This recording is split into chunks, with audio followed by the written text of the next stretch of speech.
Just finished up class for the day, had 3 classes, 4 hours of just straight back-to-back lectures.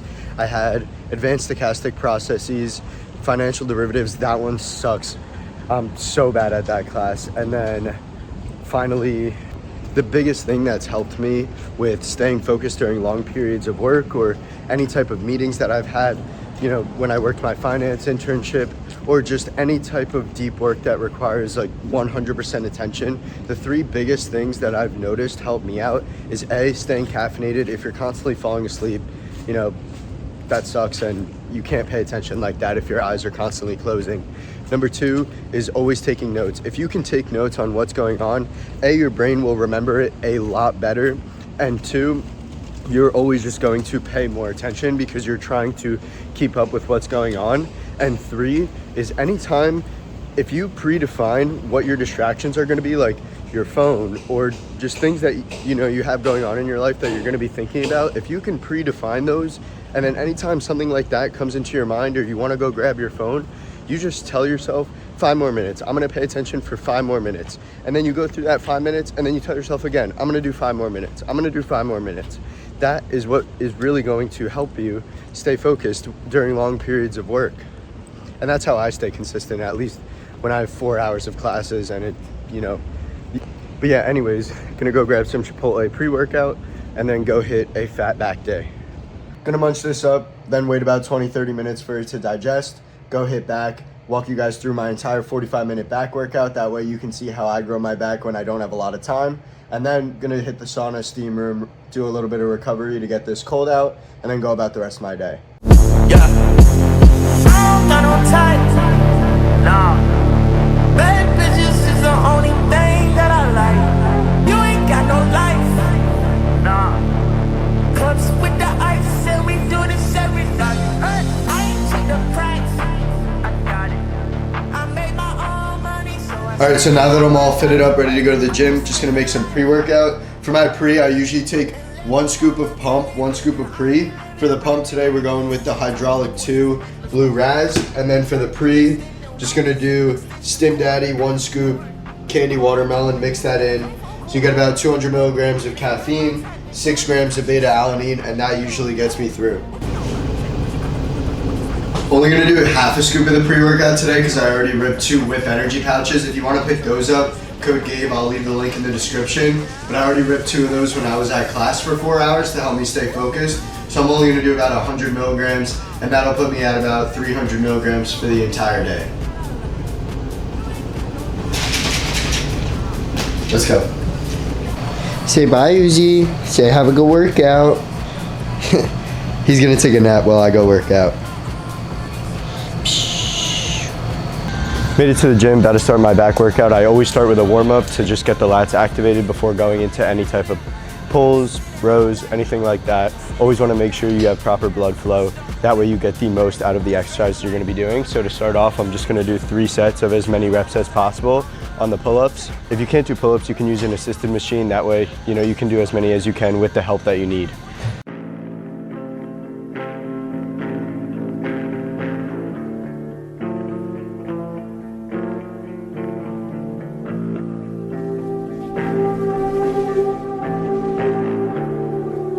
Of the high-intensity training principle will guarantee optimal progress. While it is true that each of us are unique as personalities, it is also true that we are physiologically alike, making our training requirements practically identical. Yes, there are those who will gain faster than others, owing to differences in existing levels of fitness into the age and in innate adaptability to exercise. The important point to remember here is that you will grow progressively larger and stronger muscles only when you train with increasing levels of intensity. This is universal and applies to all human beings.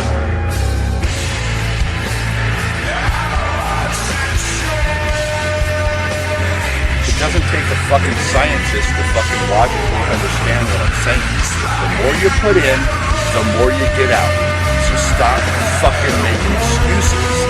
Get out there and do whatever the fuck it takes to reach your fucking goals. Now that my back's warmed up, I'm gonna go right into lat pull downs. I'm gonna do 4 sets, 1 warm-up set, and then go right into working up to my top set. I'm I'm gonna go to failure in the 6 to 8 rep range. That's usually what gets me the most gains. Talented? I wasn't talented in bodybuilding. Any genetics? I didn't have any, I wasn't talented in business. But the thing is, I was telling David about this earlier, I had this attitude that I can do it. There's nothing I can't do. If I can squat 400, 535 or how many, 23, whatever it was, I can do anything. I believed that, and it worked, because I believed it. You don't want your forearms to give out before you actually get to start working your back. So now once I'm going into my working sets, I'm gonna throw the straps on. That's gonna take away all my wrist pain, all the forearm pain, and really just let me isolate my lats as I do heavier sets of pull downs. Intense training is purposeful behavior aimed at the goal of increasing muscular size and strength. In order to train as hard as possible, you must retain a clear image of your purpose. Once your goal is sharply but realistically defined, all that remains is carrying out your plan. Don't, however, worry about your individual potential. Potential is only the expression of a possibility. And I treat my hands just like hooks. I don't really grab onto the bar too hard. You'll never know how good you might have become unless you try.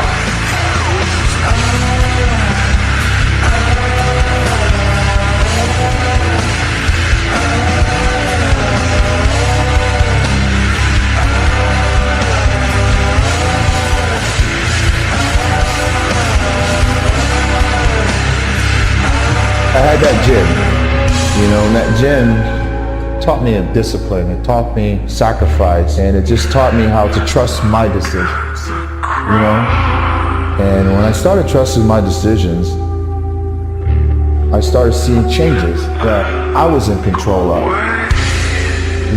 not anyone else.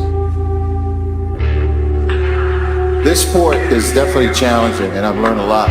So have all these guys about yourself and what you're faced with in adversity and overcoming. I just didn't give up, and I continue to train.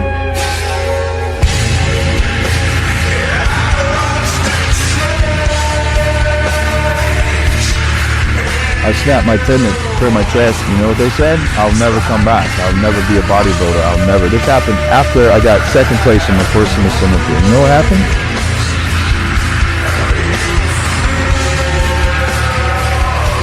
I can tell people how I train, I can tell them what I eat and all these things. That's the boring part. I'm sorry to break it to you, but if you're trying to get to where you want to be as fast as possible, and you're not training to failure, or at least taking your sets, as intense as you possibly can, you're not going to get there faster than anyone else. Right after lat pull downs, which we're targeting the mid back, now we're going to go into close grip rows, which is going to target the traps and upper back to really give you that thick look. Since I'm already warmed up, I'm just gonna go right into my heaviest set. There's no point in doing any working sets. That's just wasting time. You're trying to be as efficient as possible and get the most gains out of your sets. So just go right into your heaviest set. And I'm taking all 3 of my sets to failure on this.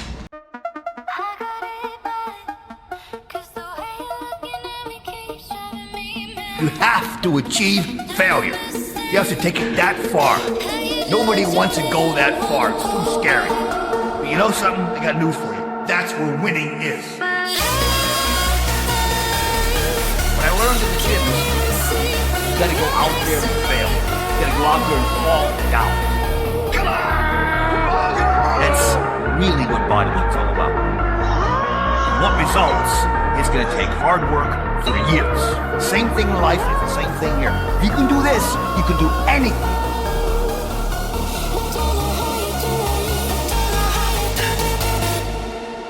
In order to train as hard as possible, you must retain a clear image of your purpose. Once your goal is sharply but realistically defined, all that remains is carrying out your plan. Don't, however, worry about your individual potential. Potential is only the expression of a possibility, something that can be assessed accurately only in retrospect. In other words, you'll never know how good you might have become unless you try. So let's get with it. For this secondary low row, we're going to be targeting the lower lats, which we haven't hit yet because the lat pull downs were hitting the mid lats. Now the row hit the upper backs and trap, and then this secondary row is going to hit that lower lat. So for this, I want you to pull underhand and try to really get that squeeze right here in the lower part of your back. You want to drive your elbow as close to the floor as you possibly can. I always start with the seat as far back as possible. When I go to reach in, I can't even reach the handles. And the reason for that is so that when I grab them, And I set myself up in position. Now on the eccentric, I can stretch my lats out as far as possible and then pull and squeeze.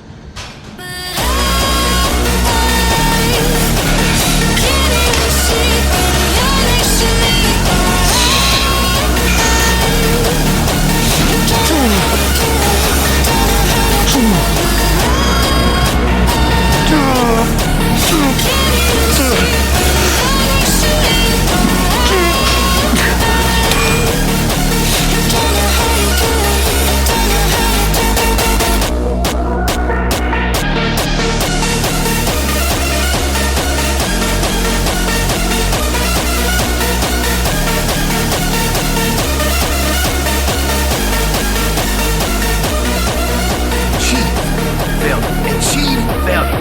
You fail, and also, when you think you're done, totally done, you have at least five more minutes, okay? Congratulations. You achieved failure. Failure has been achieved, thank God.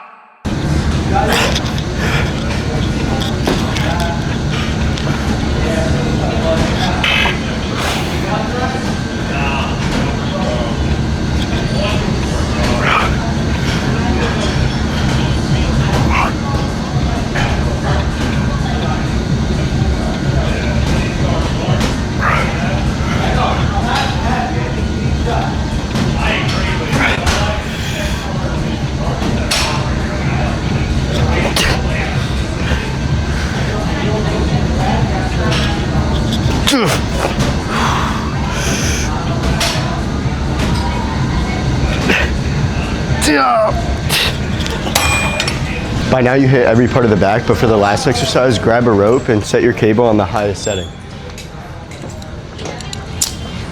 For these face pulls, we're really trying to target the rear delts and upper back. This is what's going to give your back that big upper shelf look from the back.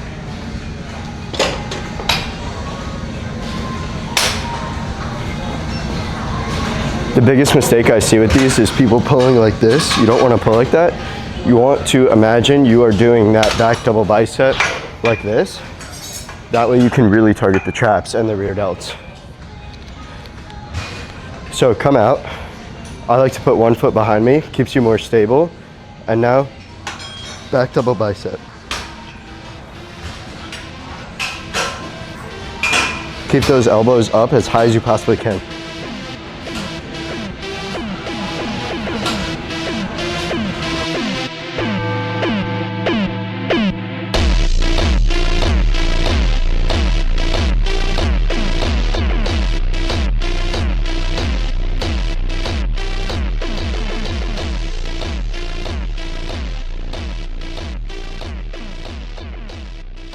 I do 3 sets of those face pulls and then that's it for my back day. It only takes about 40 minutes.